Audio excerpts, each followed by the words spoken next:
Hi, this is Margaret Hopkins, Superintendent of Grand County School District, and welcome to the Grand District Weekly Update. This week I want to talk about three things. One is a rumor that's going around town. And when we get rumors going around, I ask for everybody's help to try to get the correct information out. I want to talk about a real important meeting that's up and coming next week. It's open to the public, and we're encouraging everybody to come in. And then also I want to start to talk about school funding, and so that everybody in the community can start to understand how schools are funded. So to start with, this rumor, the rumor that I've been hearing is that this one-time donation that the school district received has saved us, and we're not in any trouble anymore. And this is totally not true. You're going to be hearing in upcoming videos the term new ongoing funding, and the other term, one-time funding. One-time funding just means it's money that's there for 1 year, and when it's spent, it's gone. And the donation is, we're very grateful to have this donation, but it is one-time funding, and once it's spent next year, it will then be gone. We're in the process, sadly, right now of laying off 41 employees, of which we will be able to bring back probably 14 at the most. And once the funding is spent for 1 year on these employees, we'll still have to make the layoff the next year. It is also, the donation's also keeping us off of the 4-day school week for 1 year. And once the funding is spent for 1 year to keep us off the 4-day school week, then we're going to have to still come back and face moving to the 4-day school week if we can't come into new and ongoing funds to bolster our budget. And so, you know, if you hear people say, hey, that donation has saved us, could you please spread the word that it's helping us, but we're still seeing substantial layoffs and still having to work really hard on our budget. So the second item here is this coming week on March the 4th at 3:30 here at the district office, the school board is having a public meeting on long-term land and facilities planning for the school district. And we're inviting everybody to come in. We'll be talking about the Red Rock property. We'll be talking about the existing district office and what we want to do with our facilities, what we're looking toward in the future. And so we've got it scheduled from 3:30 to 6:30, and drop by and join us. And then finally,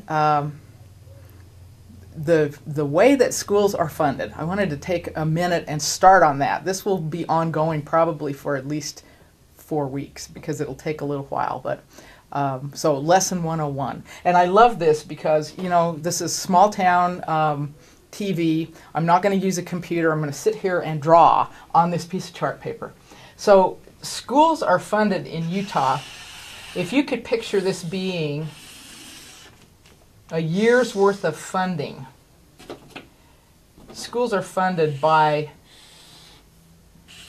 two different types of accounts. And so if this were a year's worth of funding, this top red, we're going to just call this the general fund. And the state gives us this money in the general fund. Sometimes you might hear it called M&O, maintenance and operation, but we'll call it general fund. Really what it goes toward, about 90% of this goes toward salaries and benefits.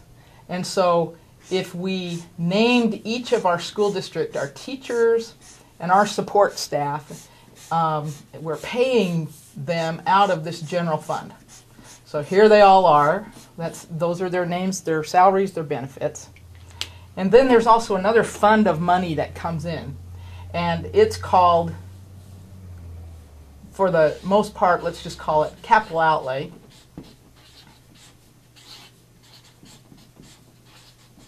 And we'll call it restricted funds. And all that means is that these funds are supposed to go toward buildings,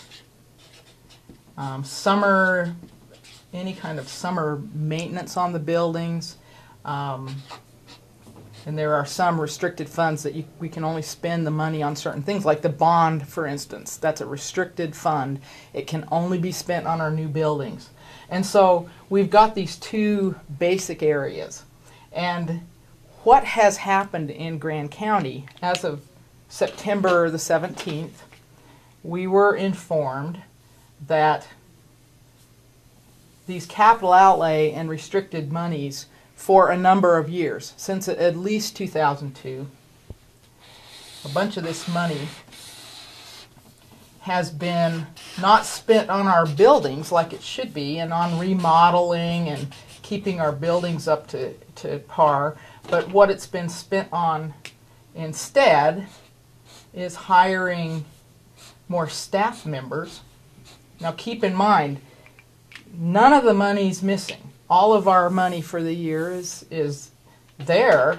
It was just spent on more staff, which means that we have lower class sizes, we have more programs, and we're over expending our general fund and under expending what we should be in our capital outlay and our building fund.